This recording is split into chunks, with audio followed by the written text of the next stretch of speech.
Anik kata macam tu. Taklah, Anik kata tentang bersemut.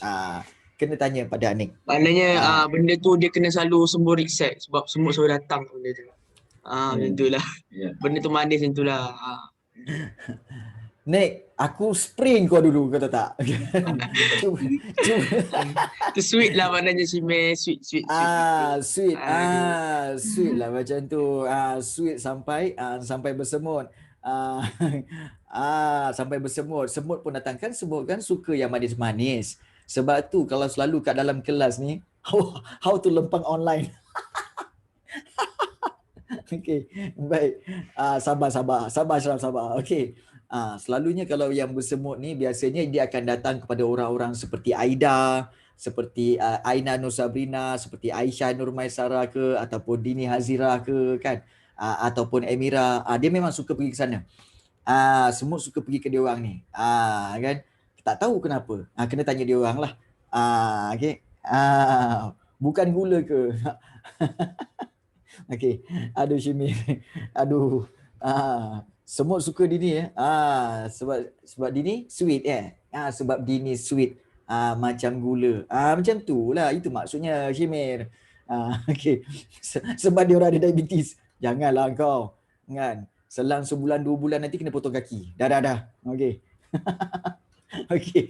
Baik. Okey. Ya Allah. Alright. This is kelas kita ya, di mana kelas kita memang so having fun ya. Having fun. Okay. Dekat dah kena potong kaki lembu dia. Baik Zan. Alright. So, sekali lagi, okay, kalau kita lihat, kita lihat susunan bab sejarah tingkatan 5. Okay, kita mengulang kembali kalau kita lihat, okay, apa yang telah kita pelajari, iaitu bab yang pertama, iaitu kedaulatan negara. Bab yang kedua iaitu berkaitan dengan perlembagaan, persekutuan, perlembagaan. Bab yang ketiga iaitu sistem raja dan demokrasi berparlimen, sistem raja berperlembagaan dan demokrasi berparlimen. Bab yang ketiga. Bab yang keempat iaitu berkaitan dengan kerajaan ataupun sistem persekutuan. Yang keempat. Bab yang kelima, pembentukan Malaysia. Bab yang keenam iaitu cabaran selepas pembentukan Malaysia. Bab yang ke-6. Okay, so kalau ikutkan susunan dia mudah aja. Mudah aja 6. Okay. Sekarang ni yang ke-7 iaitu membina kesejahteraan negara. Selepas bentuk Malaysia, so bagaimana kita nak bentuk sebuah negara yang akan memberi kesejahteraan kepada seluruh rakyat Malaysia, tidak kira Melayu, Cina, India dan kaum-kaum yang lain. Jadi paling penting sebenarnya adalah memupuk perpaduan. Bersatu kita teguh, bercerai kita roboh. Itu peribahasa orang dulu-dulu. Orang sekarang lain. Orang sekarang lain. Bersatu kita teguh, bercerai kahwin lagi. Suka hati dia je. Okey, baik. So kita lihat di sini. Perpaduan dan integrasi nasional. So kamu boleh rujuk pada buku teks kamu di mana.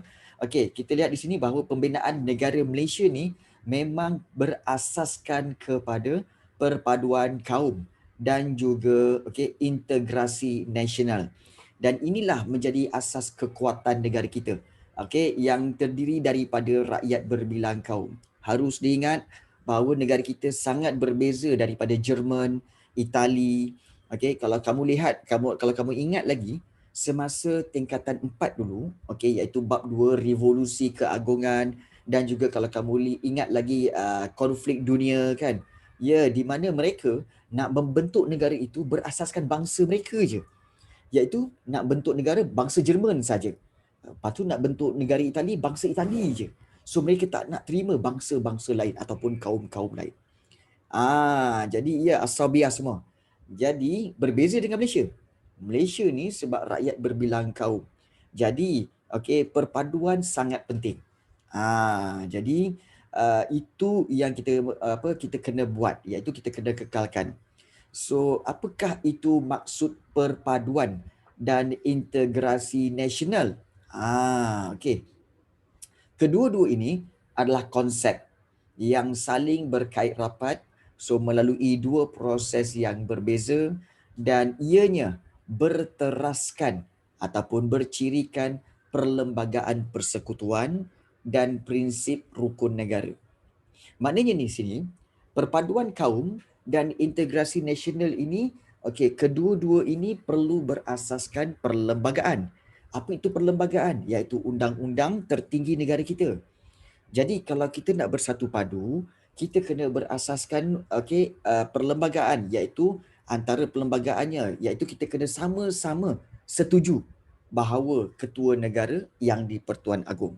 Sama-sama setuju bahawa ketua pemerintah adalah Perdana Menteri. Sama-sama setuju bahawa agama rasmi adalah agama Islam. Namun agama-agama lain boleh diamalkan. Juga sama-sama setuju bahawa bahasa kebangsaan ialah bahasa Melayu. Namun bahasa-bahasa lain boleh digunakan. Nampak tak? So di sini kita katakan bahawa apa tahu? Dia berteraskan perlembagaan persekutuan. Macam mana nak bersatu? Kalau katakan semua tak setuju dengan perlembagaan. So kena setuju dengan perlembagaan, barulah membentuk perpaduan. Begitu juga dengan prinsip rukun negara. Rukun negara ada 5, kan? Kepercayaan kepada Tuhan, kesetiaan pada raja dan negara, keluhuran perlembagaan, kedaulatan undang-undang, dan kesopanan dan kesusilaan. Bersatunya kita semua ini kerana kita semua sama-sama mengamalkan 5 rukun negara. Barulah kita dapat bersatu. Nampak tak? Itu maksud berteraskan perlembagaan dan prinsip rukun negara. Baik. So, perpaduan kaum sebenarnya ialah keadaan rakyat daripada pelbagai etnik dan agama serta wilayah yang hidup dengan aman dalam masyarakat yang bersatu. So, mereka semua akan memberikan komitmen yang penuh kepada identiti kebangsaan berlandaskan perlembagaan persekutuan dan juga rukun negara. So, kita bersatu. Bersatu, hidup dengan aman dan juga berikan komitmen. Integrasi nasional pula sebenarnya ialah satu proses dinamik yang mana merapatkan hubungan masyarakat antara negeri dengan wilayah bagi membentuk satu bangsa. Bagi membentuk satu bangsa, dan mereka ini mempunyai identiti sendiri berteraskan perlembagaan persekutuan dan rukun negara. Baik. Cikgu, apa berbeza perpaduan kaum dengan integrasi nasional ni? Perpaduan kaum sebenarnya dia berkait rapat dengan apa tahu? Kaum-kaum yang berbeza bersatu padu.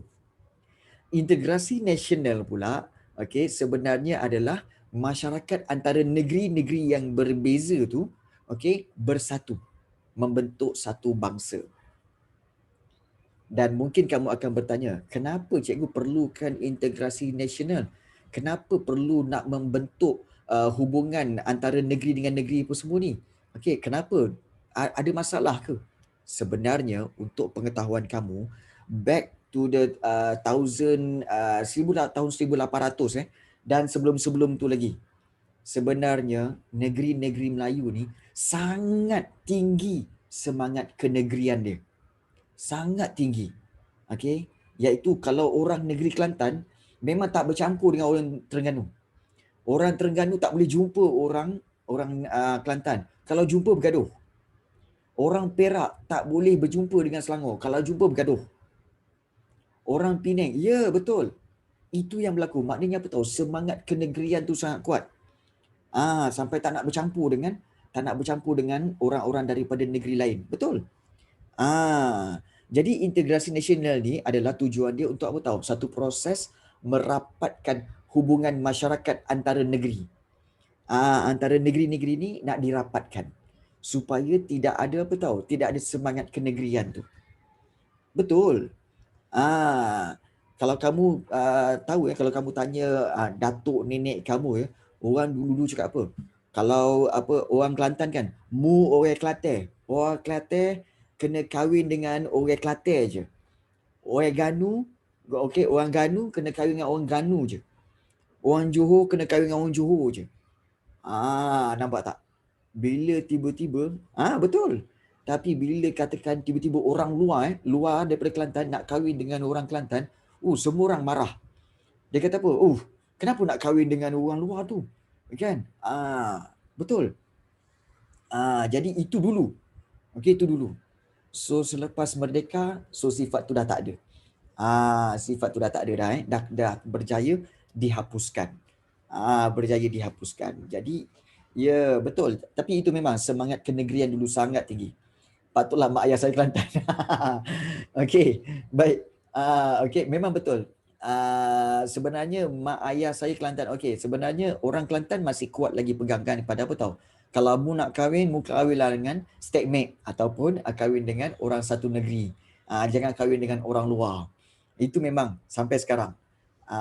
Orang Terengganu pun mungkin juga.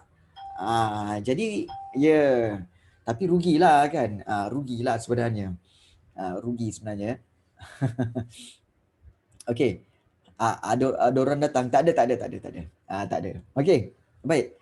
Kita lihat di sini ya. Okey, di sini ada sedikit informasi tentang perkhidmatan feri Malaysia. Dulu ada feri Malaysia tau. Tetapi ditamatkan pada tahun 1989 ada disebabkan oleh kebakaran ruang enjin dan kos penyelenggaraan yang tinggi. Okey. So ini adalah feri Malaysia yang juga dikenali sebagai Kruz Muhibah. Zaman-zaman cikgu dulu ada masa kecil-kecil dulu, dan diperkenalkan pada 31 Ogos 1986 untuk mengintegrasikan perjalanan ataupun penduduk daripada Semenanjung Malaysia dengan Sarawak Sabah. Jadi kalau nak pergi Sarawak Sabah, boleh naik feri Malaysia ataupun Kruz Muhibah.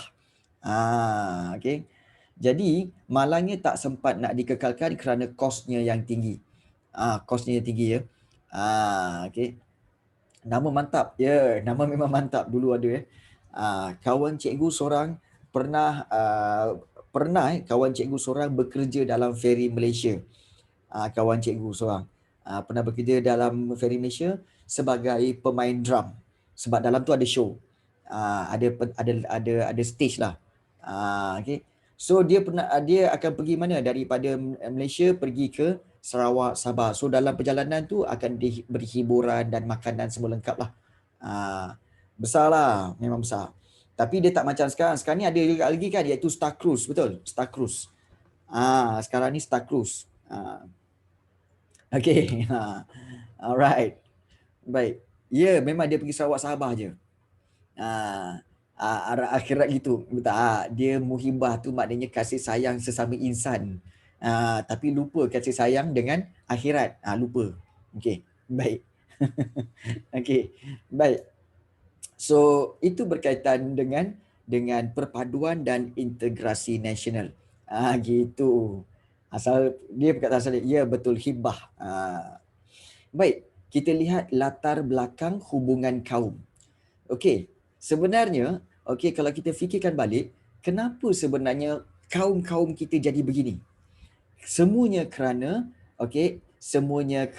kesan dasar British. Amboi, nak berkasih sayang Korang ni apa? Kurang kasih sayang Amboi, kurang kasih sayang. Okey. Sudah-sudahlah tu kurang kasih sayang ya. Kan. Okey, baik. Okey. Baik. Kita lihat latar belakang hubungan kaum. Okey. Sebenarnya kalau kita back to the 1824, bermulanya negeri-negeri Selat, negeri-negeri Melayu bersekutu, negeri Melayu tidak bersekutu, pentadbiran British inilah sebenarnya yang telah menyebabkan pemisahan kaum dari segi kegiatan ekonomi dan juga pertempatan. Betul? Kan? Memang betul, iaitu kalau orang Melayu pekerjaannya petani, tinggal kat mana? Desa ataupun kampung. Kalau orang Cina, pekerjaannya iaitu peniaga ataupun pelombong. Duduk kat mana? Bandar. Kalau kaum India, pekerja ladang getah, tinggal kat mana? Estate. So dia pecah dan perintah. So ini dilakukan oleh British. Jadi ini menyebabkan ini menyukarkan setiap kaum untuk memahami adat resam dan budaya kaum lain. Sebab kita tak duduk setempat. Jadi kita tak faham. Jadi selepas Perang Dunia Kedua, usaha dilakukan oleh para pemimpin pelbagai kaum untuk bekerjasama bagi mewujudkan perpaduan. So beberapa faktor sejarah dikenal pasti punca kepada masalah perpaduan ini. Yang pertama kita lihat masalah pentadbiran. Kita tahu Pentadbiran British bermula pada tahun 1874 menerusi pengenalan sistem residen. Kalau anda masih ingat, sebab itu, okey, orang kata, cikgu, sejarah tingkatan 5 ni ada kaitan, kita kena, SPM kena belajar sampai sejarah form 2, form 1 ke? Tak perlu. Tetapi ada maklumat-maklumat form 5 ini yang kamu boleh rujuk dalam sejarah tingkatan 2, tingkatan 3, tingkatan 1. Itu maksud dia. Boleh rujuk. Boleh rujuk. Jadi contohnya macam sistem residen. Sistem residen ni kalau kamu nak tahu dia punya detail dia, sistem residen itu ada dalam sejarah tingkatan 3. Tingkatan 3 iaitu dalam bab yang dalam bab yang ketiga, iaitu negeri-negeri Melayu Bersekutu. Itu sistem residen. So sistem residen ni untuk 4 negeri. Perak, Selangor, Negeri Sembilan dan juga Pahang. Dan mereka tiap-tiap negeri tu dapat seorang residen, iaitu penasihat British. Kalau macam Perak dapat J.W.W. Birch, kalau Selangor dapat J.G. Davidson, kalau Pahang dapat J.P. Roger. Kemudian kalau Negeri Sembilan dapat Martin Lister. So itu salah seorang kita kata senarai residen-residen yang bertugas di negeri-negeri itu. So dasar British yang utamakan sektor ekonomi ini menyebabkan British telah membawa masuk pekerja-pekerja dari luar untuk bekerja dalam sektor perlombongan, perladangan dan perniagaan. Kaum Bumiputera iaitu kaum-kaum Melayu, orang-orang Melayu bertumpu di kawasan luar bandar sahaja. Kemudian menjalankan kegiatan ekonomi tradisional. Ini menyebabkan mereka terpisah. Jadi berlakulah kerenggangan hubungan kaum. Dan daripada itulah menyebabkan peristiwa 13 Mei 1969. Kenapa berlaku 13 Mei 1969? Sebab tidak memahami antara satu sama lain. Nampak tak? Jadi pentingnya bermula daripada siapa? Daripada British lah ni, pentadbiran British. Itu satu. Yang kedua, iaitu kesan dasar British, di mana kita lihat kegiatan ekonomi dan pertempatan. British ni memberikan tumpuan kepada perkembangan ekonomi yang hanya berasaskan biji timah dan juga getah. Biji timah dan juga getah. So kegiatan ekonomi yang berbeza antara kaum inilah menyebabkan pemisahan dari segi pertempatan. Kita tahu bahawa kalau biji timah di lombong-lombong, maka yang tinggal situ orang-orang Cina sahaja. Kalau di ladang getah, akan diusahakan oleh orang-orang India. Jadi orang-orang India tinggal di estate sahaja. Orang Melayu tinggal di kampung. Jadi ini menyebabkan pemisahan dari segi pertempatan. Jadi rakyat terpisah dengan pertempatan yang wujud di kawasan lombong, bandar, estate dan perkampungan.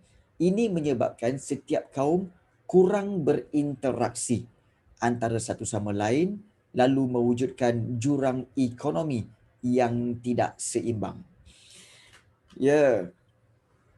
Apa kebaikan benda ni untuk British, cikgu? Ahmad Dani, bagus soalan ini.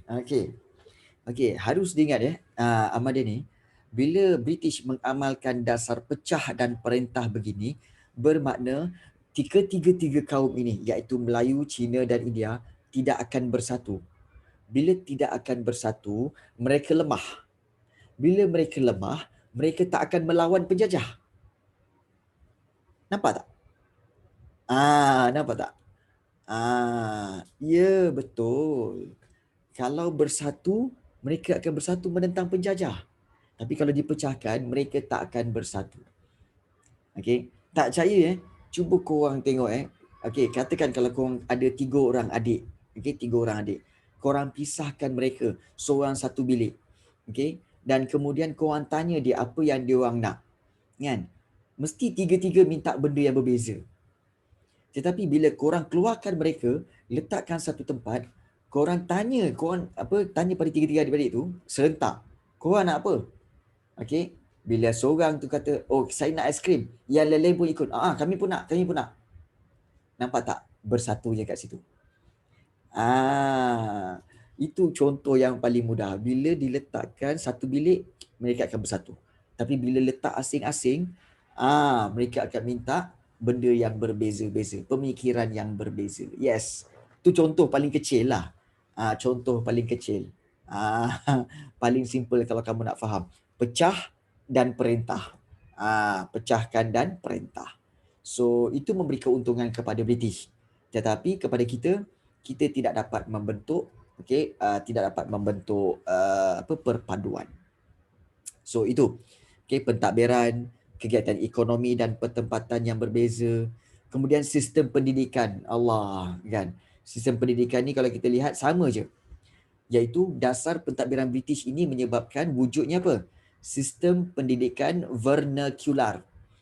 Cikgu rasa semua orang dah tahu kan vernacular tu apa? Vernacular tu apa? Apa itu vernacular? Iaitu vernacular ini bermaksud pendidikan ataupun sekolah yang menggunakan bahasa ibunda sebagai bahasa pengantar dalam pembelajaran. Maknanya di sini, kalau sekolah Melayu akan guna bahasa Melayu masa mengajar. Masa mengajar, cikgu tu mengajar guna bahasa Melayu, pelajar-pelajar pun guna bahasa Melayu. Tapi bila sekolah Cina, maka bahasa pengantarnya bahasa Cina. Gurunya mengajar bahasa Cina, bercakap dalam bahasa Cina dan para pelajar pun cakap bahasa Cina. Kalau sekolah sekolah bukan sekolah India lain tapi sekolah Tamil. Sekolah Tamil sama juga. Guru yang bercakap tu guna bahasa Tamil dan para pelajar pun guna bahasa Tamil. Dan begitu juga sekolah Inggeris. So, apabila munculnya pendidikan vernacular ini, maka dia akan berkembang mengikut kaum masing-masing. So sistem pendidikan vernacular ini telah diteruskan selepas kemerdekaan pada tahun 1957 dan pendidikan vernacular inilah mewujudkan perbezaan pemikiran dalam kalangan rakyat berbilang kaum. Dan sad to say lah, bukan cikgu nak mengapikan tetapi sedih bila kita lihat bahawa masih ada sekolah jenis kebangsaan Cina, sekolah jenis kebangsaan Tamil, yang mana sekolah-sekolah ini sebenarnya kurang membentuk perpaduan. Kerana penggunaan bahasa yang berbeza. Jadi bagi cikgu, kan, why not tukar saja kepada sekolah kebangsaan semua ini supaya semua orang dapat belajar. Dapat belajar, dapat bersatu padu. Kan? So kenapa masih dikekalkan? Antara alasan mereka untuk mengekalkan sekolah jenis kebangsaan ini adalah untuk menjaga bahasa dan tulisan yang telah menjadi tradisi kaum tertentu ini. Pada pendapat cikgu, kalau takut bahasa-bahasa asal itu pupus, hilang, why not ianya menjadi salah satu subjek di peringkat sekolah rendah untuk semua sekolah kebangsaan. Maknanya semua sekolah rendah akan belajar bahasa Melayu, bahasa Tamil, bahasa Cina. Semua dapat belajar. Semua dapat belajar dan juga dapat belajar komunikasi, iaitu pertuturan ataupun kita kata belajar subjek komunikasi Tamil dan komunikasi Cina. Jadi semua orang dapat belajar, semua orang dapat guna bahasa yang berbeza-beza. Kan untung? Kan? Ya betul, kan untung. Instead of daripada beza-bezakan sekolah Cina, sekolah kan bagus macam tu. Kan. Tapi itu kemungkinannya takkan berlakulah dalam tempoh-tempoh sekarang. Mungkin akan berlaku kalau kalau dia akan berlaku kalau cikgu lah jadi Menteri Pendidikan. Cikgu jadi PM, yes. Kalau cikgu jadi PM, cikgu jadi Menteri Pendidikan, perkara yang pertama, hapuskan sekolah-sekolah vernacular ini, jadikan semuanya sekolah kebangsaan. Dan hapuskan subjek-subjek yang RBT lah, ASK lah, no. Yang ada di sekolah rendah apa? Bahasa Melayu, bahasa Cina, bahasa Tamil. Bahasa dulu. Belajar bahasa dulu. Belajar bahasa dulu. Kemudian ia asas matematik dan sains. Cukup. Tak payah nak RBT lah, apa tak ada dah. Budak-budak ni berikan yang sikit tetapi input banyak. Sejarah pun tak payah. Sekolah rendah kau nak suruh fikir sejarah apa bendanya. Tak payah, tak payah. Sekolah menengah nanti. Tak payah. Kalau macam cikgu tak payah. Tak payah. Okey. Jadi itu yang okey, tahu. Okey, kan kamu kan semua kan belajar sejarah daripada sekolah rendah lagi kan. Daripada darjah 4 lagi dah ada kan. Habis tu macam mana? Tak apalah. Kan? Gitu subjek tu mungkin kita boleh ajar sejarah semasa darjah 5 atau darjah 6 saja. Tak payah daripada darjah 4, darjah 5, darjah 6 okey start sejarah. Itu je. Itu pun ringan-ringan aja. Parti apa ni? Parti apa ni ya? Okey. PCR. PCR Parti Cikgu Rafi. Okey. Pasal pemimpin. Okey. So itu pendidikan dah. Baik. Kemudian yang keempat, fahaman politik. Iaitu fahaman politik berasaskan kaum bermula dengan penubuhan parti politik sebelum kemerdekaan sampailah sekarang. Polarisasi ataupun bentuk corak kaum disebabkan perbezaan kegiatan ekonomi dan pertempatan ini menyebabkan parti politik ini memperjuangkan kepentingan kaum masing-masing. Contohnya apa? Contohnya UMNO, MCA, MIC. UMNO, United Malays National Organisation. Maknanya memang untuk Melayu saja. MCA, Malayan Malayan Chinese Association, untuk orang-orang Cina saja. MIC, Malayan Indian Congress, untuk orang India saja. Jadi daripada dulu tiga-tiga parti ini telah wujud untuk memperjuangkan kaum masing-masing. Jadi macam mana nak bersatu? Jadi kalau masing-masing cuba untuk menegakkan hak masing-masing dan kalau tak ada bertolak ansur, macam mana nak bersatu? Jadi kalau kita lihat isu yang diperjuangkan berkaitan dengan bahasa, budaya, pendidikan dan ekonomi, inilah yang mempengaruhi hubungan antara kaum di negara ini. Nampak tak? Jadi rupa-rupanya selama ini kalau kita lihat hubungan kaum kita ni sebenarnya dulu terpisah kerana pentadbiran British, kegiatan ekonomi dan pertempatan yang berbeza, sistem pendidikan yang berbeza, fahaman politik pun berbeza. Inilah 4 kesan dasar British yang telah mempengaruhi hubungan antara kaum. Ada soalan nak tanya? Ada soalan nak tanya? Ini ada soalan nak tanya? Tak ada? Boleh faham ataupun mungkin ada kemusykilan yang ingin ditanyakan. Silakan kalau nak tanya. Tak ada Ke semua tidur ni? Kau jangan tidur. Bangun. Okey. Cikgu. Okey, baik. Shimir Ilyasa ada tanya. Okey, satu soalan yang bagus. Cikgu, would it be better kalau Malaysia ni Melayu sahaja? Well, Shimir Ilyasa, okey. Seperti mana yang cikgu cakap sebelum ini everything mesti ada pro and cons. Mesti ada buruk, baik. Mesti ada kekuatan, kelemahan. Okey. Jadi kalau kita kata di Malaysia ni kan lebih baik kalau hanya Melayu saja. Well, ianya ada keburukan dia. Keburukannya apa? Okey, kita kurang orang-orang yang berkemahiran dalam pengangkutan dan juga kehakiman. Kerana kalau kamu perasan orang-orang yang terlibat dengan pengangkutan dan kehakiman, kebanyakan mereka adalah orang-orang India.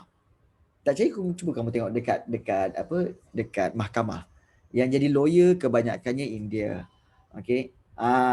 Yang ada syarikat-syarikat pengangkutan, syarikat lori ke apa kan, kebanyakannya pun adalah syarikat-syarikat orang-orang India.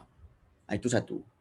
Kemudian yang kedua, kemungkinan besar perniagaan kita tidak maju dan kurang maju. Bukan tak maju tapi kurang maju. Kerana apa? Perniagaan memang kemahiran orang Cina. Memang kemahiran orang Cina. Itu memang kemahiran mereka. Jadi kalau Melayu sahaja, jadi bidang perniagaan ni akan terjejas dan kita mungkin tak merasa kemajuan. Kerana apa? Kerana okey, orang Melayu memang dia okey kurang kemahiran dalam perniagaan. Bukan tak mahir tapi kurang. Dan kalau ada pun tak ramai. Tetapi kalau Chinese memang banyak. Okey, yang memang dalam bidang perniagaan. Sebab itu ekonomi negara kita maju. Okey. Jadi yes, sebab itu kita mau tak mau kita kena betul. Nanti tak adalah roti canai dengan kuih tiaw. Yes, betul juga tu kan. Bab makan nombor satu kau ya Dina ya. Makanan juga kan. Betul. Jadi ada kelebihan bila kita ada pelbagai kaum di mana kita dapat menikmati kelebihan setiap kaum tu, kelebihan setiap kaum tu dan juga kebaikan-kebaikan mereka. Tapi of course lah, ada juga bila ramai banyak kaum ni maknanya banyaklah cuti. Sebab tu orang Jepun komplain Malaysia ni banyak sangat cuti. Seminggu raya raya puasa, seminggu raya raya haji, lepas tu seminggu tahun baru Cina, seminggu Deepavali. Tu belum lagi hari gawai Dayak benda lagi semua kan. Belum lagi hari keputeraan negeri-negeri lagi raja-raja. Mak ai. Kan. Cuti je. Kena PKP ni, langsung korang memang cutilah duduk rumah. Memang ini yang korang nak kan? Memang ini yang korang nak kan? Baik. Exactly, yes. Baik. Kita lihat di sini. Untuk memperkasakan perpaduan dan integrasi nasional. So, daripada merdeka lagi, pelbagai usaha untuk memperkasakan. Memperkasakan ni maknanya untuk menguatkan. Perkasa. Perkasa ni maksudnya kuat. Menguatkan perpaduan dan integrasi nasional. Yang dilakukan secara konsisten oleh kerajaan dan sampai hari ini. Antaranya, kalau dalam bidang politik, kalau kita lihat di sini, iaitu menubuhkan Jabatan Perpaduan Negara. Dari sudut politik. So kalau kita lihat daripada satu sudut politik, iaitu menubuhkan Jabatan Perpaduan Negara yang terletak di bawah bidang kuasa Mageran. Untuk pengetahuan kamu, Mageran ni adalah bermaksud apa? Bermaksud, cikgu tulis kat atas. Ya, betul. Majlis Gerakan Negara. Majlis Gerakan Negara. Dan Jabatan Perpaduan inilah sebenarnya yang telah berperanan dia mendraft. Mendraft ni maknanya membuat satu draft. Satu ideologi untuk negara yang dikenali sebagai rukun negara. Dan Mageran ini untuk pengetahuan kamu, dia ditubuhkan selepas berlakunya 13 Mei 1969. Maknanya selepas berlaku rusuhan kaum. Maka mereka menubuhkan Majlis Gerakan Negara. Ya, betul. Syamir, itu Majerin. Yang sapu atas roti tu Majerin. Yang ini Mageran. Mageran. Kang ada yang gigit bucu tin Majerin nanti, Syamir. Nanti ada yang gigit bucu. Bucu tin Majerin nanti. Kau jangan macam-macam, Syamir. Baik. Bucu ada bucu. So kita lihat di sini kemudian jabatan ini telah mewartakan, untuk pengetahuan kamu, mewartakan ni maknanya mengisytiharkan, mengisytiharkan pembentukan Majlis Muhibah Negara pada 18 Julai 1999. Tujuan dia untuk menggalakkan perkembangan perasaan muhibah, maknanya perasaan berkasih sayang antara masyarakat berbilang kaum di Malaysia. Muhibah maknanya perasaan berkasih sayang. Macam kita sekarang ni kan, kita ada 54 orang. Kita ni sekarang ni sedang bermuhibah, berkasih sayang untuk menerima ilmu. Nampak tak kat situ? Berkasih sayang gitu. Ya, betul. Kemudian, jabatan juga telah menubuhkan Majlis Perundingan Negara pada 29 Januari 1970. Majlis ini ditubuhkan untuk mengadakan garis panduan bagi kerjasama antara kaum dan integrasi nasional antara negeri dengan wilayah Selain itu, majlis ini juga bertujuan untuk memupuk identiti kebangsaan dalam kalangan rakyat. Yes, okay. So kalau kita lihat di sini, antara beberapa perkara yang telah ditubuhkan iaitu pertama Jabatan Perpaduan Negara, okay, dan hasilnya adalah rukun negara. Okay. Kemudian ditubuhkan yang kedua Majlis Muhibah Negara untuk membentuk perasaan muhibah, dan satu lagi Majlis Perundingan Negara. Okay. Untuk apa? Membuat garis panduan kerjasama kaum dan integrasi nasional. So ada 3, Jabatan Perpaduan Negara, Majlis Muhibah Negara dan Majlis Perundingan. Kemudian membentuk gabungan parti politik pelbagai kaum untuk mewujudkan keharmonian dan kestabilan politik selepas peristiwa 13 Mei itu. Jadi dan juga menyelaraskan perkhidmatan awam antara semua negeri. Penyelarasan ini mewujudkan integrasi antara negeri. So kita lihat di sini ya. Tun Abdul Razak Husin, gambar ini berucap dalam Perhimpunan Barisan Nasional. Okay, dengan disertai oleh Ketua Parti Gabungan. Kalau anda lihat di sini, okay, ini adalah kita katakan sebagai kerjasama dalam politik di mana UMNO, MCA, MIC bergabung menjadi Barisan Nasional. Sebelum itu disebut sebagai apa? Parti Perikatan. Parti Perikatan yang ditubuhkan pada tahun 1955 ya. Dan pada 1 Januari 1973 Barisan Nasional pula ditubuhkan sebagai pengganti kepada Parti Perikatan. Barisan Nasional ada lagi tak? Barisan Nasional ada lagi tak sampai sekarang?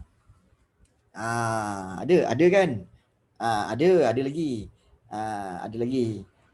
Cuma dia tak kukuh lah. Sekarang ni dah bercampur aduk dah. Dah bercampur aduk dengan Pakatan Harapan, Perikatan Nasional. Lepas tu benda lagi tak tahulah. Kan? Tak faham cikgu. Tapi walaupun cikgu berjanjilah, seandainya kalau kita ni berjaya membina sebuah parti politik, okey, cikgu berjanji, saya punya manifesto adalah untuk memberi kesejahteraan kepada seluruh rakyat Malaysia. Yes. Okay. Dengan dibantu oleh siapa? Menteri-menteri saya yang dianggotai oleh 55 orang para pelajar saya. InsyaAllah semua orang dapat jawatan. Yes. Okay. Nanti booking Menteri Pendidikan ke, Menteri Kewangan ke, sila booking. Okay. Takbir. Okay. Menteri Kewangan Menteri Makan-Makan ada. Ada. Okay. Menteri Kewangan juga, Menteri Ekspor. Oh boy. Menteri E-Sport, bukan ekspor E-Sport. Aduh ya, kurang ni. Okay. Saya tukang tengok. Okay. Baik. So itu nombor 1. Okay, dari segi politik. Politik ya. Saya nak owner AirAsia. Nak owner AirAsia terus. Dahsyat kau ni kan. Tak apalah. Cikgu jadi Menteri Belia dan Sukan lah. Menteri Belia dan Sukan jadi bolehlah rapat-rapatkan kepada RTM ke Astro ke kan. Menteri Belia kan. So mana tahu dapatlah bekerjasama dengan artis-artis baru yang muda-muda ni kan. Ukasha Senros ke apa kan. Mana tahu ada rezeki. Okey, baik, seterusnya. Okey, Ukasha lagi Ukasha. Okey, nombor 2. Okey, jom. Okey, nombor 2. Okey, baik, kita lihat di sini. Okey. Nombor 1 adalah dari sudut politik. Okeylah kan. Okeylah Dini lah. Jangan Ukasha lah. Okeylah Dini lah, Dini. Okey, Dini. Okey Dini. Tak larat. Okey. Nombor 2, kita lihat dari sudut ekonomi.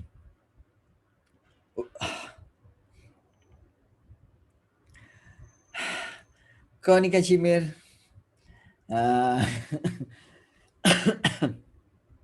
Tak. Ukasha tu dia binatang kuning-kuning. Kuning-kuning. Kalau kena badan, kena kulit, gatal. Okey. Baik, jom. Habis cerita. Kita terus sambung. Okey, ekonomi binatang kuning. Nanti kau carilah kan. Okay. Baik.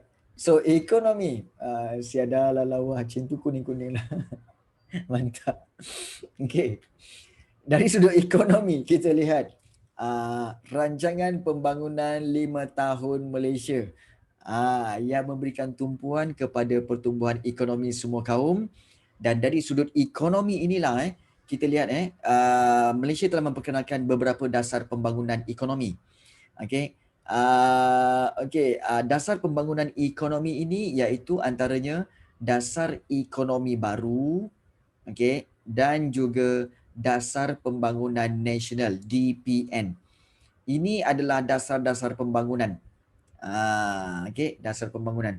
Untuk apa? Untuk kemakmuran ekonomi rakyat dan juga negara. Okey. Korang ni tak habis-habis lagi cerita Ukasha. Sudahlah tu. Sudah. Okey. Sudah. Kan? Korang ni kan. Baik. Kita lihat okey, dasar-dasar ini sebenarnya memberikan tumpuan kepada pembangunan masyarakat luar bandar dan wilayah. Okey. Pembangunan dilakukan melalui apa tahu? Rancangan pembangunan tanah yang mampu menambah pendapatan pendapatan rakyat dan membasmi kemiskinan. Aduh yai. Cikgu macam mana nak hantar santau online? Boleh. Guna DHL. Guna DHL ataupun JNT. JNT cepat sikit. Post laju lambat. Dia nak cari rumah lagi kan. So JNT lah JNT. Baik. Tak tahu ya play. Okey.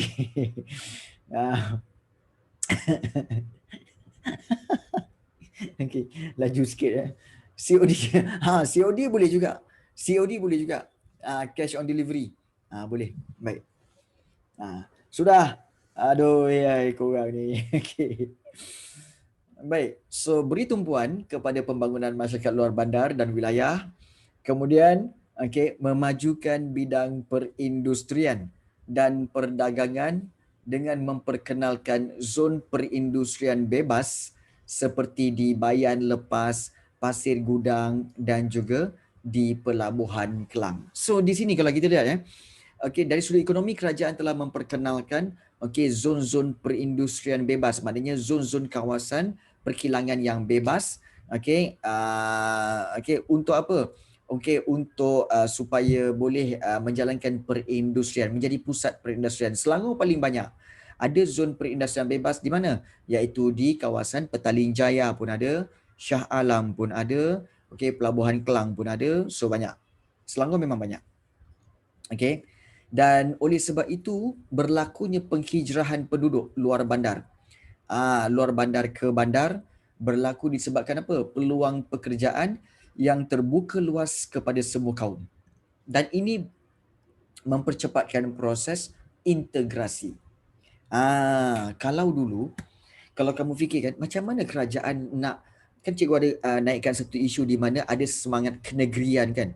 Kalau Sarawak dengan orang Sarawaknya, Sabah dengan Sabahnya, kemudian kalau Kelantan dengan Kelantannya, kemudian Terengganu dengan Terengganu saja.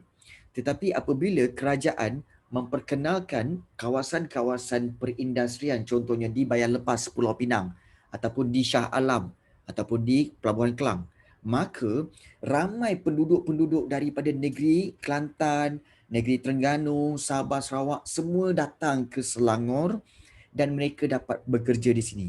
Dan ini telah mempercepatkan proses integrasi, iaitu penyatuan antara negeri-negeri. Maknanya membuang sifat kenegerian. Nampak tak, Nash? Integrasi nasional maknanya apa? Penyatu paduan rakyat mengikut negeri masing-masing. So negeri Sabah, Sarawak dapat bersatu di Selangor. Ya, begitu juga orang-orang Kelantan, Terengganu dapat bersatu di negeri Selangor. So semua ini mempercepatkan proses penyatuan ataupun integrasi. Sebab itu kalau kamu tengok bapak kamu mak kamu negeri lain, bapak kamu negeri lain. Setuju tak? Ramai di antara kamu macam tu kan? Betul. Mak kamu negeri lain, bapak kamu negeri lain. Kat mana mereka bertemu? Mereka bertemu di Selangor untuk bekerja. Jumpa dekat sini dan kahwin. Nampak?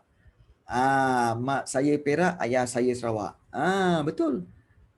Dekat mana nak jumpa? Okay. Di Selangor ini. Okay. Ya, betul kan? Burung tempur di laut, asam di darat. Kan? Dalam kuali bertemu juga. Boleh macam lah. Burung tempur di laut, asam di darat. Lain macam tu. Itu kampung pisang punya. Kampung pisang punya. Jangan guna. Okay. Okay. Burung tempur. Bagi itik pulang petang. Bukan kan. Burung terbang pergi sekelada. Okay. Okay. Right. Betul. Jodoh memang tak pernah salah alamat. Betul. Kan? Even macam cikgu sendiri, okay, cikgu bertemu isteri cikgu, okay, di universiti. So di universiti dia rupanya dia orang Kelantan. So cikgu pula Jawa. Jawa campur Kelantan, jantan. Itulah. Baik. Kita sambung terus. Okay. Okay. Mengintegrasi ekonomi. Okay. Mengintegrasi Amerika, cikgu tu celah mana? Iyalah Jawa Amerika. Kan Jawa Amerika. Okay, baik. Mengintegrasikan ekonomi melalui pembangunan ekonomi wilayah termasuk di Sarawak dan Sabah. Pembangunan ekonomi wilayah inilah membuka peluang kepada semua kaum bersaing dalam ekonomi secara adil. Okay. Yeah. Jamaika, bukan hampir-hampir macam Jamaika kan. Jamaika, bagus Arif Zofi, Jamaika. Okay. So itulah, okay, integrasi nasional bersandarkan kepada ekonomi. Mula-mula bersandarkan kepada berasaskan kepada politik.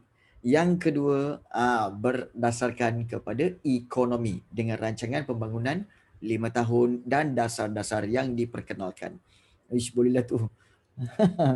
Jamaika boleh. Okay. Baik, suka hati korang aja. Okay, nombor 3. Okay, kita lihat dari sudut sosial. Sosial ni boleh buat negara sendiri. Okay. Baik. Jamaika. Baik. Akhirnya Syimi faham. Okay. Okay, kita lihat. Dari sudut sosial, iaitu kerajaan telah menambah baik dasar pendidikan kebangsaan yang sedia ada melalui Akta Pendidikan 1996, okay, bertujuan untuk mengukuhkan perpaduan kaum dan juga integrasi nasional. So mengukuhkan sistem pendidikan, okay, iaitu melalui pelaksanaan dasar pendidikan seperti apa tahu? Seperti laporan Rahman Talib, kemudian laporan jawatan kuasa kabinet dan juga falsafah pendidikan kebangsaan. So ada 3, laporan Rahman Talib, laporan jawatan kuasa kabinet dan falsafah pendidikan kebangsaan. Okay.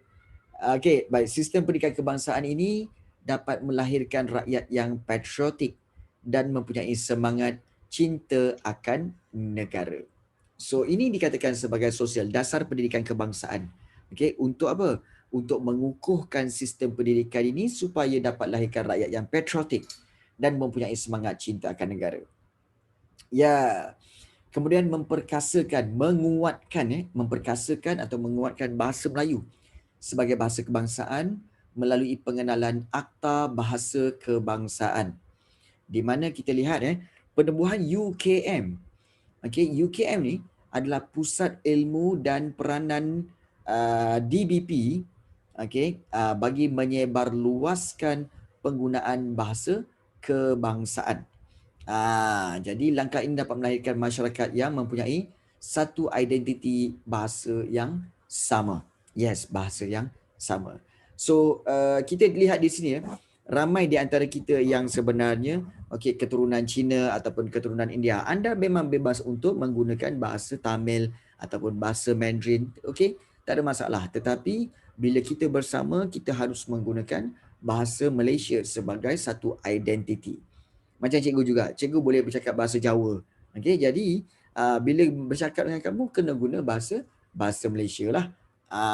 Jadi itu untuk kesepaduan. Kan.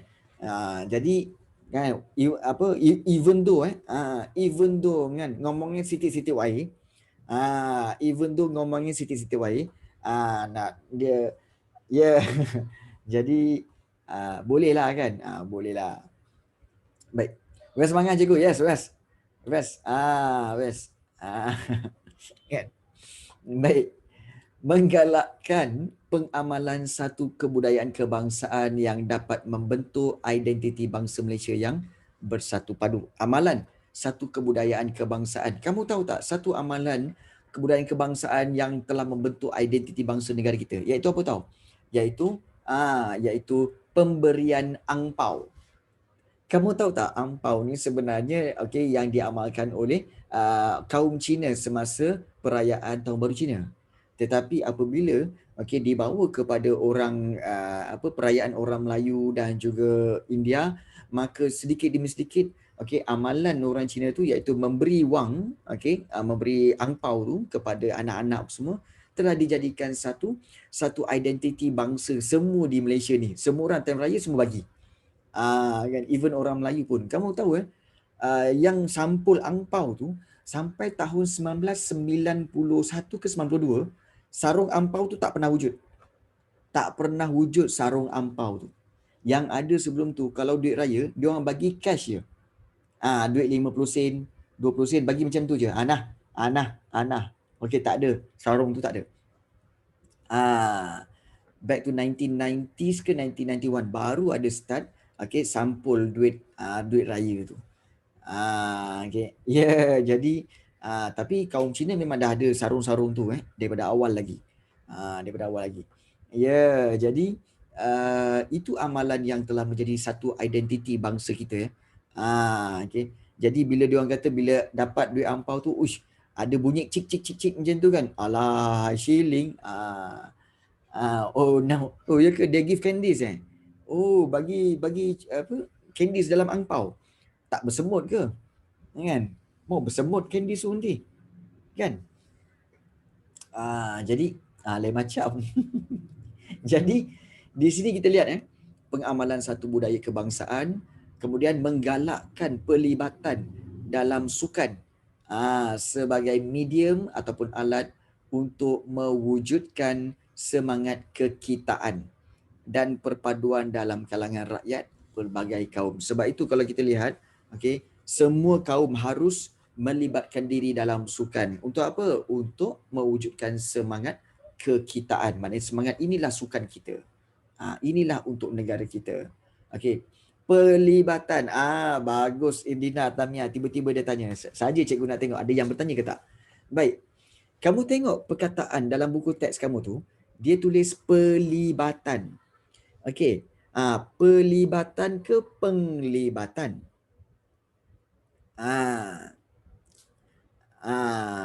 Mana satu yang betul? Pelibatan ke ataupun penglibatan? Libat. Asal perkataan libat. Jadi terpelibatan.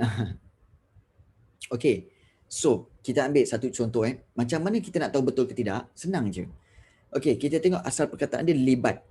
Kamu ambil, bagi tahu cikgu satu perkataan yang bermula dengan huruf L, iaitu kata kerja. Libat ni kata kerja. So berikan cikgu satu huruf ataupun satu perkataan yang bermula dengan huruf L, kata kerja. Lari. Baik. Baik, libas. Lihat. Boleh tak kita ambil penglarian ke atau pelarian? Mana lebih baik?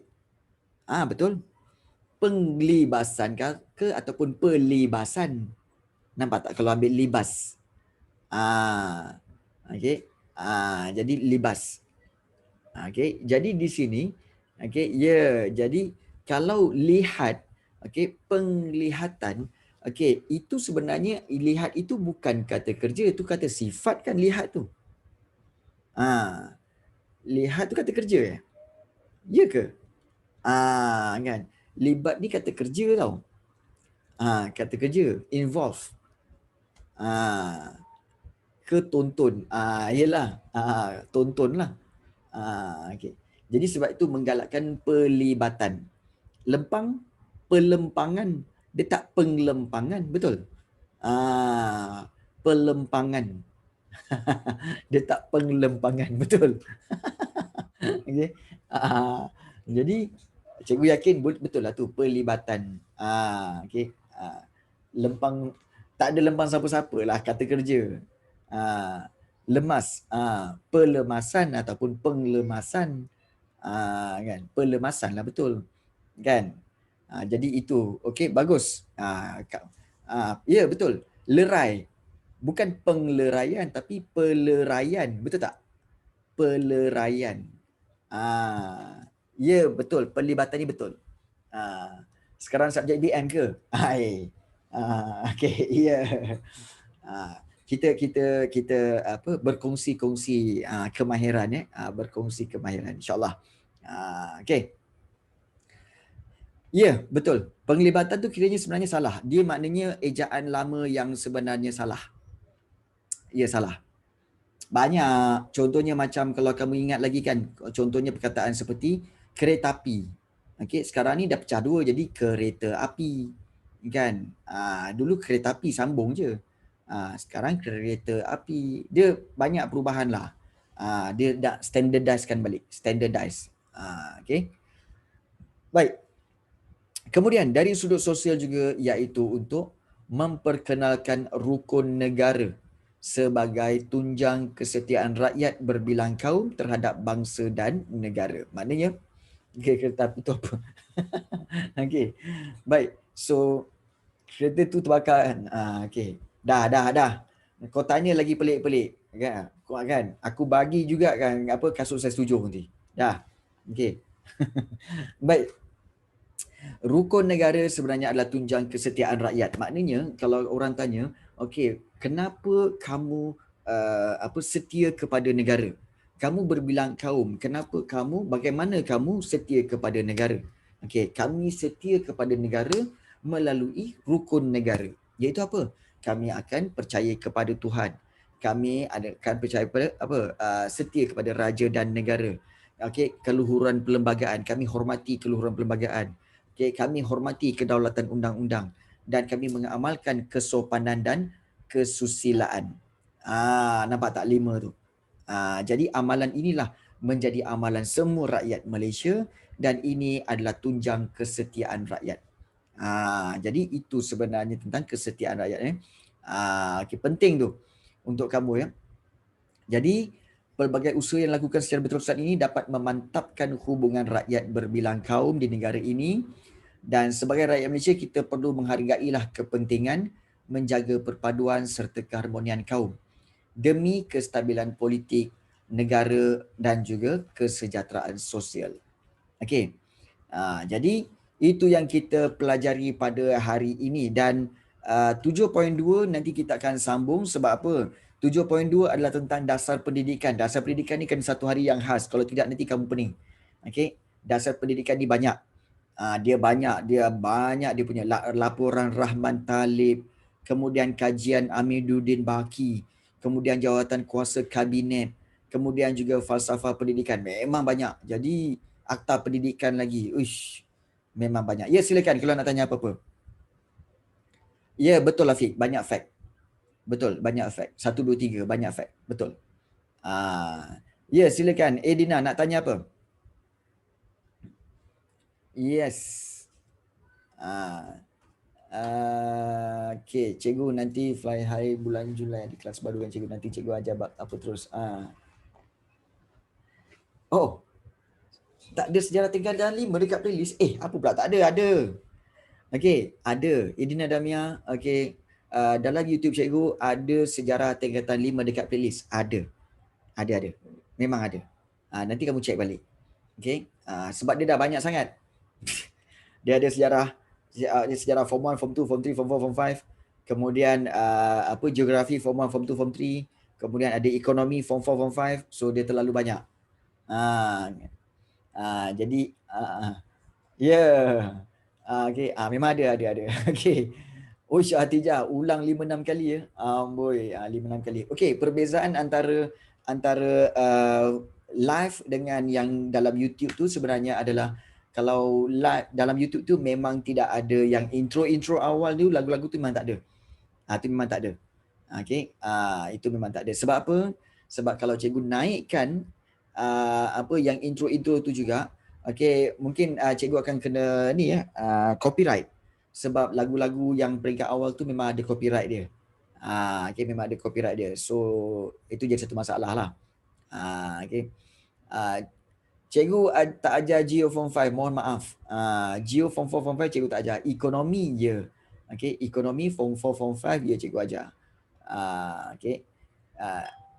Copyright, copyright betul.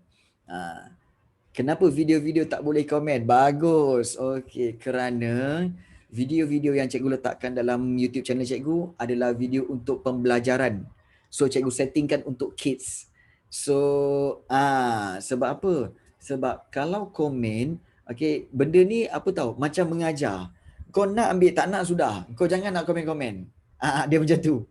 Ini kalau kau nak komen apa semua kan, kita tak nak tengok komen-komen tu. Kau nak, kau ambil, kau belajar macam tu.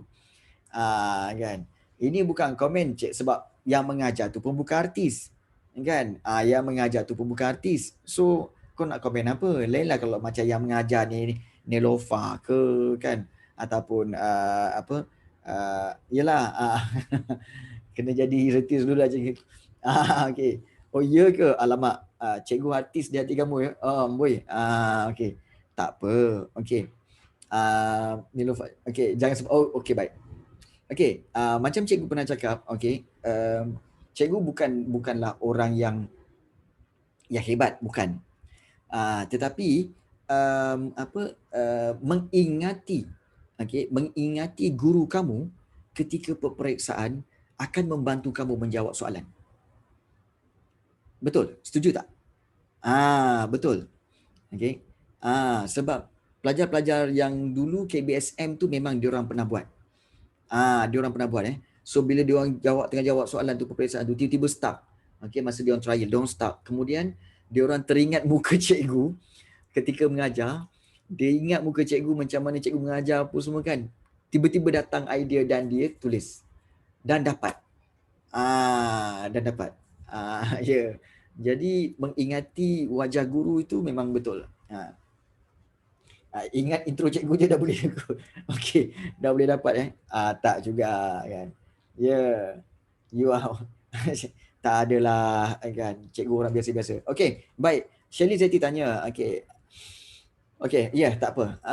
Okey, Shirley, sebenarnya untuk sebenarnya untuk pengetahuan kamu semualah kelas kita yang Form 5 ini sebenarnya ada 3 grup.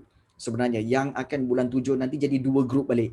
Okey. So 3 grup ni, yang pertama adalah grup sejarah Form 5 yang KSSM, yang kedua adalah grup kelas sejarah cuti PDPR tu. Okey, dan satu lagi iaitu Fly High, iaitu daripada center. Okey, center Fly High. So tiga-tiga pelajar daripada tiga-tiga ni masuk dalam grup kita, kelas kita serentak. Okey, serentak. Tiga-tiga ni. Okey. Baik. Jadi kemungkinan besar pada bulan Julai nanti, mana-mana pelajar yang daripada PDPR, cikgu akan serapkan masuk balik ke dalam yang Form 5. So tak perlu lagi stay dekat PDPR nanti. Okey, just boleh masuk dekat grup-grup Form 5. Dan untuk Fly High, okey, Fly High ada menyediakan satu kelas, okey, di mana kelas sejarah yang cikgu ajar juga, iaitu pada setiap hari Jumaat pukul 4 petang, seminggu sekali saja. Okey, seminggu sekali saja. So untuk kelas itu cikgu akan mulakan balik bab 1. Sebab pelajar-pelajar baru kat situ.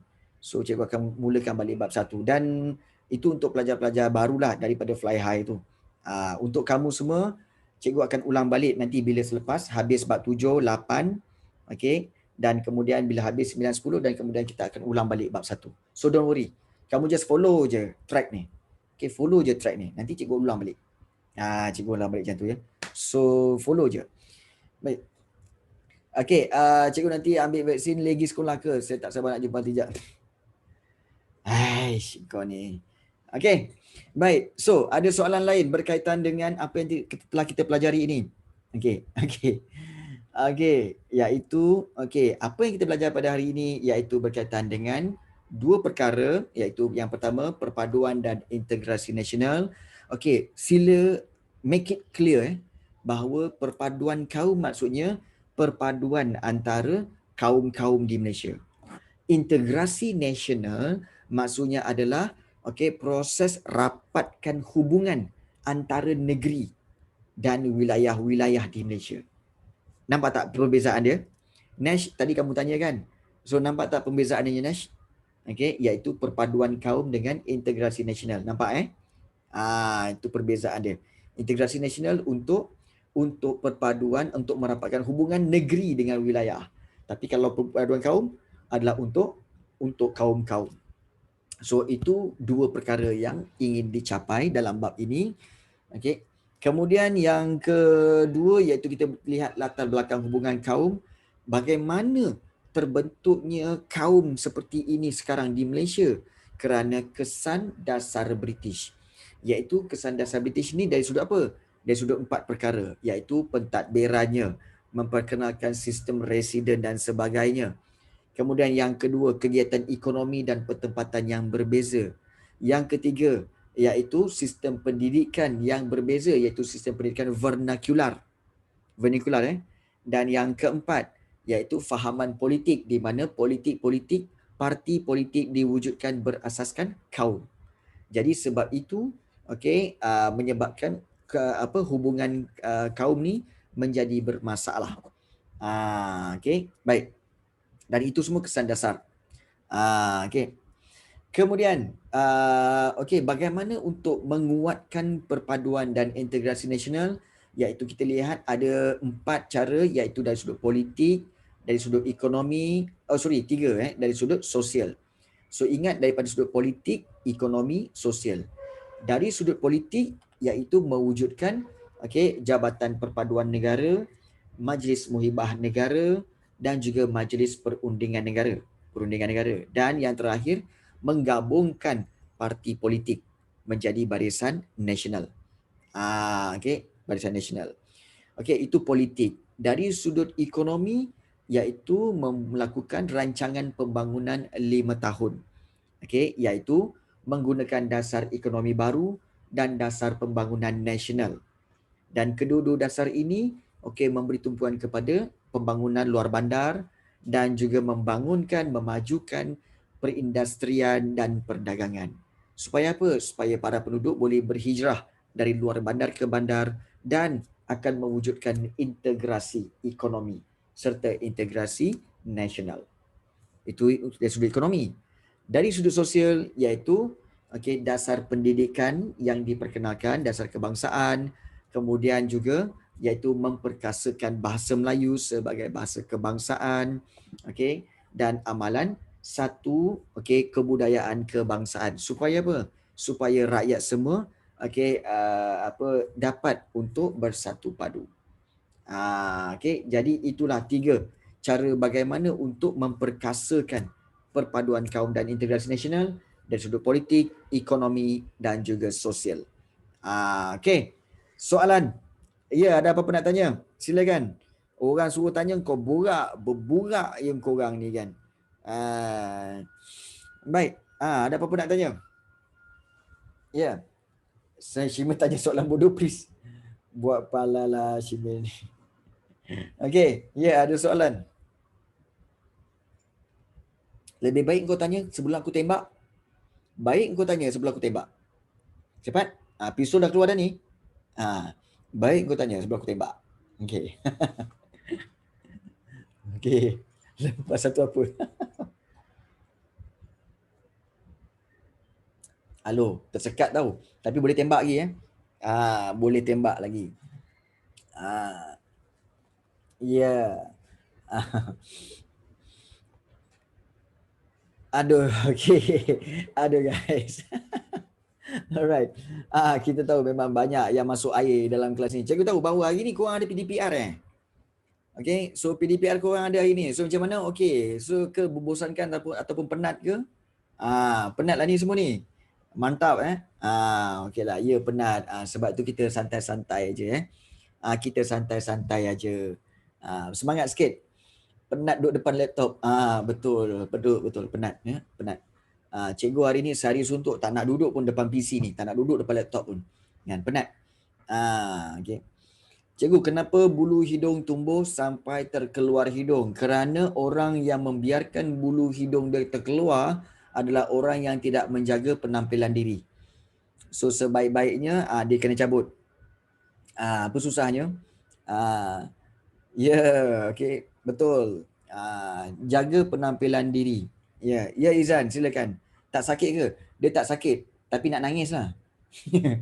Kau cabut tu memang nak nangis. Tapi tak sakit. Cikgu buka tengkolok, pula. Kenapa pula nak buka tengkolok? Kan? Kenapa? Nak buka tengkolok? Nak tengok? Apa yang kau nak tengok?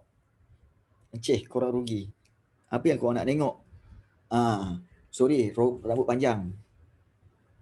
Ini akibat daripada kedai gunting rambut yang tak buka-buka ni.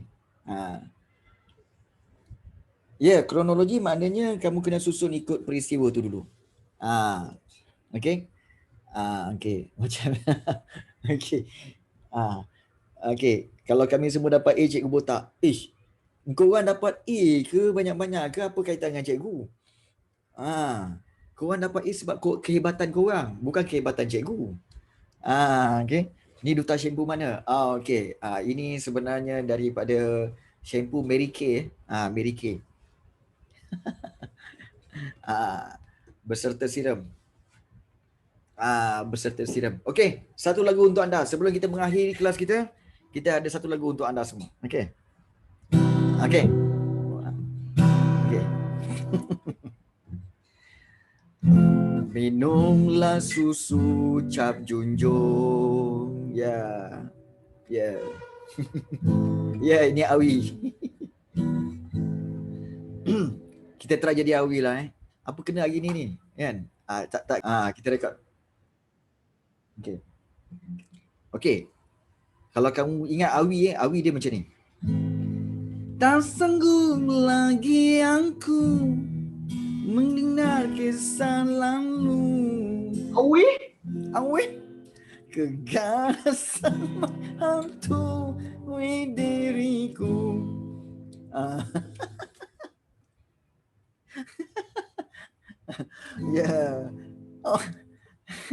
Terkejut aku. Apa benda tadi? Awi. Biarkan ia pergi menjadi satu misteri, bagaikan tiada hati yang peduli. Awi. Tu Awi. Ni bukan. Tak boleh lah, aduh. Okey, tak boleh. Okey. Cukuplah tu untuk hari ni kan. Untung korang kan dapat tengok aku main gitar semua kan. Korang ni kan ada je. Apa dia cikgu? Okey. Baik. Nyanyi sekerat. Dia tak boleh habis. Soalan kau apa, Syimir? Kan? Unipp.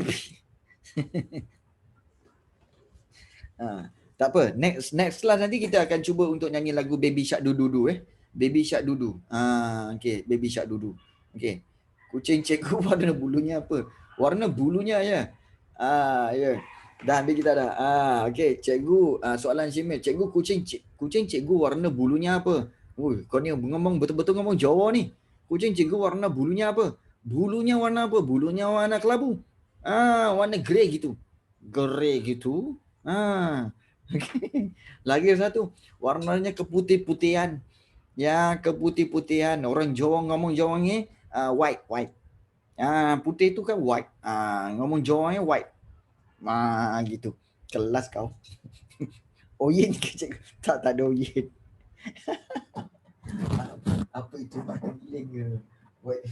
Okey. Nak gambar kucing. Kau ni macam-macam. Okey.